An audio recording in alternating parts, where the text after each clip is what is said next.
Hello and welcome back to our sorry about that. Welcome back to our third lecture video dealing with accounting for liabilities. So we already looked at current liabilities, we looked at long-term liabilities. Now we're going to look at contingent liabilities. So hopefully by the end of this video you should be able to define current liabilities. And you should also be able to explain the rules for how we account for these contingent liabilities and the rules for when we disclose contingent liabilities within the financial statements. Okay, so let's look at contingent liabilities, right? We know that liabilities, just in general, whether we're talking about current or long-term, they are defined as obligations that exist because of a past transaction, right? So some liabilities are going to require a future event to take, okay? So we saw, and again with the payables, right? Regardless if it's bonds, notes, whatever, we have a transaction, we owe somebody money, right? We pay that money. Well, why do we pay them? Because in the past we borrowed money from them, right? Or we signed a note, okay? So we're going to look now at contingent liabilities, okay? And these liabilities require a future event to take place, okay? So what we're saying here is that right now we may have a liability based on some future event. That's what contingent liabilities are. If something happens in the future, guess what? We're going to have a liability on our hands, okay? So these are the contingent liabilities. Basically, we need to learn when do we record them, right? And recording these depends on, first, the likelihood of that future event happening and the ability that we have now to measure the obligation that we will have, okay? What in the world does that mean? Well, think about lawsuits, right? There is a possibility that we may be sued in the future. Okay? If that future event takes place, we will owe somebody money, or we will have to provide somebody with something, right? So that's an example of a contingent liability. Other examples include things like environmental cleanup costs that we may incur, credit guarantees that we make. Okay, so let's look at recording contingent liabilities. When do we record them? Well, we record the liabilities on the balance sheet when two things happen. Number one, the likelihood of the future event is probable. Okay, not possible, it's probable, right? Yeah, we messed up. We own a chemical plant and we're supposed to store our chemicals a specific way. We cut corners. We didn't do it. Those containers that we used,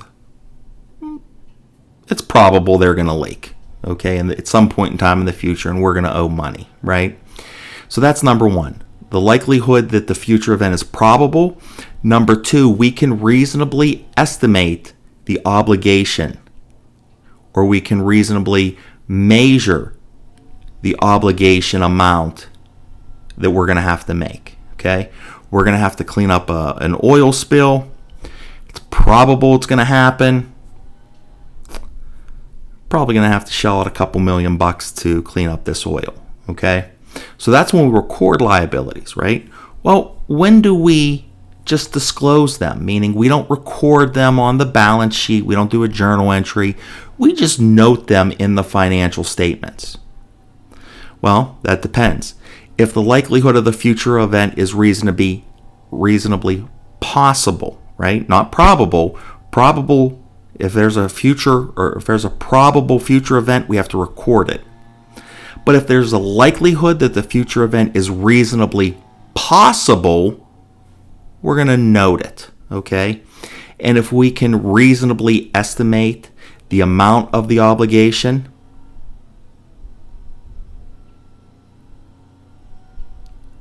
it doesn't matter. We're still going to note it, Okay? So I apologize that my neighbor's cutting grass and it's annoying me. So I apologize if you can hear him in the background. So back to the disclosure notes, right? The future event has to be reasonably possible, and it doesn't matter if we can't reasonably estimate the obligation amount. We're still going to note it, okay? If there is a remote chance that some future event is going to occur, we ignore it, okay? So let's look at current ratio, quick ratio, and times the interest earned ratios. These are pretty important, right? Up to this point, we kind of peppered in some analysis when we looked at inventory and assets. So now we're going to look at other analytical tools that we have, these ratios that we can use to explain our liabilities, right? So the first thing we need to recognize is that a company always has working capital, right? So you got to know what working capital is. Working capital is the difference between the current assets and the current liabilities, okay? That's what working capital is. I'm looking at my current assets. I'm looking at my current liabilities. I'm looking at things that are going to convert to cash within the year or the operating cycle, whichever's longer. I'm looking at my current liabilities, which are obligations that are going to come due within the year or the operating cycle, whichever's longer. And I'm looking at how much do I have left? What's my working capital, right? So a good rule of thumb, the higher the working capital a company has, the better off it is, right? We want a higher working capital as opposed to a lower working capital. If we have a higher working capital amount,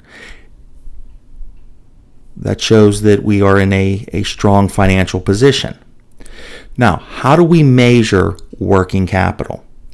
Well, there's two things we have. We have the current ratio and we have the quick ratio, okay? The current ratio, it is nothing more than current assets divided by current liabilities. That's it, okay? We need something to compare this to, right? They say historically a current ratio below 2 was considered a potential concern. However, more recently, many companies successfully maintain much lower current ratios. So basically what we're saying here is, if rule of thumb, at the very, very least, we want a current ratio of 1. Okay? What does that mean? That means for every dollar of current asset, we can pay $1 of current liabilities. Okay? If it's, 1.5, if we have a current ratio of 1.5, that means for every $1.50 of current assets we have, we owe $1 of liabilities. Okay? If you're looking to compare, rule of thumb, the higher the better, obviously. But if you're looking to compare it to something, we can compare it to our historical values that we've had as a company, or we can compare it to an industry benchmark or an industry standard, or our nearest competitor. What's their current ratio? How do we size up against our closest competitor? Okay. Quick ratio. Quick ratio is a more stringent test of our working capital. Okay. So what we do is we look at current assets that really convert to cash, right? Easily the current assets that are the most liquid. Okay, that's what we use for the quick ratio. So think about our prepaids. Those are current assets. Our inventory, that's a current asset, right? It takes some time to convert those assets into cash, right? I have to make sales. I have to sell the inventory. As time passes, that prepaid expense, that prepaid insurance, prepaid rent is going to decrease, right? So when we look at the quick ratio, we want to take the most current assets. So what assets do we consider quick assets? Well, our cash and cash equivalents. any short-term investments. And accounts receivable are also considered our quick assets. Okay, so the quick ratio says we take our most liquid current assets and we divide them by our current liabilities. Times interest earned. This is another important ratio, specifically for companies that have debt, right? What we want to know is, or what the times interest earned ratio tells us is, it tells us how capable the company is to make the interest payments, okay? So times interest earned ratio, we take our income before interest expense and income taxes, and we divide it by our interest expense, okay? So we can see that based on investment professionals, they believe that the times interest earned ratio should be at least 0.3 to 3 point or 4 point within that range. Okay. Again, we want to know, or what this tells us is, what is the ability of the company to make interest payments to their creditors based on income before the interest and the taxes, and we take that and we divide that income by our interest expense. Okay, we're not going to get into bond pricing. Don't worry about that. Not something you really need to worry about, especially in a 7-week class. I got to be honest with you. We're not going to get into leases at all either, because the truth of the matter is, unless you're going to sit for the CPA, you're never going to see capital leases or operating leases. Okay. Same thing with calculating bond prices. So the main takeaway is just that you have an understanding of the liabilities, and most importantly, what they are, how we define them, and for class purposes, you got to know how to do the journal entries. Okay. So that's it for our lecture portion of chapter 10.